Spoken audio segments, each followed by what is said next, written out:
নমস্কার প্রিয় দর্শক বন্ধুরা, ডেমোক্রেসি খবরের আড্ডা চ্যানেলে আপনাদের সবাইকে ধন্যবাদ। একটা পচা আপেল গোটা ঝুড়ির আপেলকে নষ্ট করে দেয়।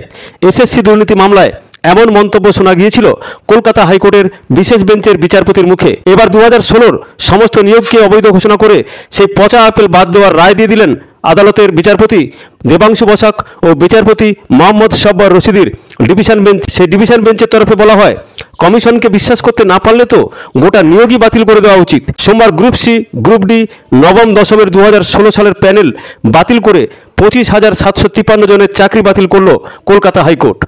সব বেআইনি চাকরি বাতিলের নির্দেশ দিয়ে দিলেন কলকাতা হাইকোর্ট।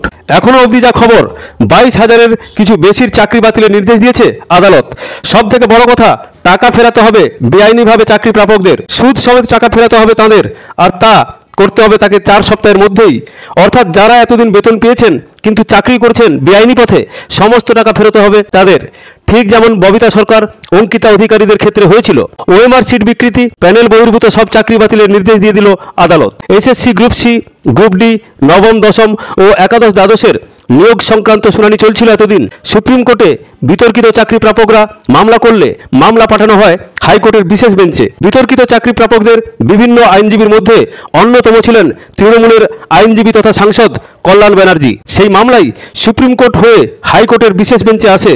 দীর্ঘ সওয়াল জবাব শেষে সোমবার গোটা প্যানেলই বাতিলের নির্দেশ দিয়ে দিল আদালত। একই সঙ্গে কোর্ট জানিয়েছে 15 দিনের মধ্যে নতুন করে নিয়োগ প্রক্রিয়া শুরু করতে হবে। কিভাবে সেই চাকরি দেওয়া হবে? 2016 সালে যতজন পরীক্ষা দিয়েছিল তাদের ওএমআর সিট আবারও মূল্যায়ন করতে হবে এবার। সেখান থেকে বেছে নেওয়া হবে যোগ্যদের। মামলাকারীদের তরফে আইনজীবীরা জানান, 2016 সালের পুরো প্যানেল বাতিল। সোমা দাস ছাড়া সকলের প্যানেল বাতিল। যতজন মাইনে পেয়েছে 4 সপ্তাহের মধ্যে তা ফেরত দিতে হবে।